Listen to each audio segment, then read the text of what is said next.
Squid Game était un peu devenu la série de tous les records, à sa sortie le 17 septembre 2021, puisqu'elle réalisait notamment le démarrage de l'histoire de Netflix, devant les chroniques de Bridgerton, avant d'être dépassée par Stranger Things et sa saison 4 l'année suivante.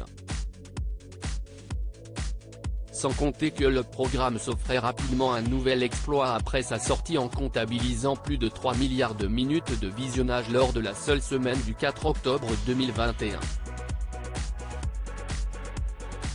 Une série qui reste encore aujourd'hui l'une des plus populaires sur la plateforme de streaming Rouge et Noir.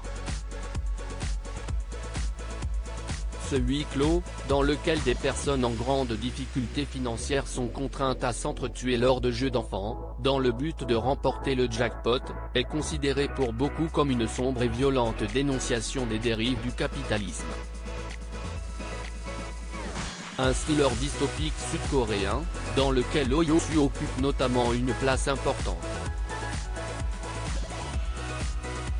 Son rôle dans la série lui a notamment permis de devenir, en janvier dernier, le premier Sud-Coréen à remporter un Golden Globe Award. Des informations pas factuellement incorrectes, mais cet acteur de 78 ans est dans la tourmente depuis, puisqu'il fait l'objet de poursuites pour une agression sexuelle datant de 2017, a indiqué l'AFP ce vendredi 25 novembre.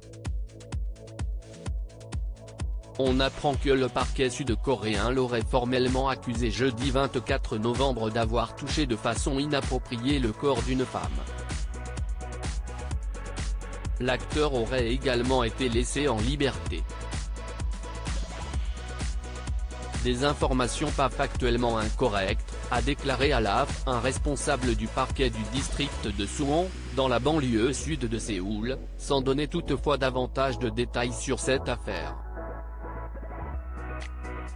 D'après les médias sud-coréens, le ministère de la Culture du pays a décidé dans la foulée d'interrompre une campagne publicitaire qui mettait en scène Oh Yoo-soo.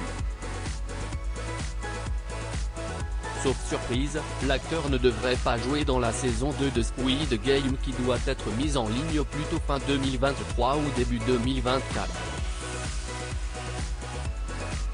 Ce dernier nie quant à lui les faits et a simplement reconnu avoir tenu la main de la femme pour lui montrer le chemin autour d'un lac.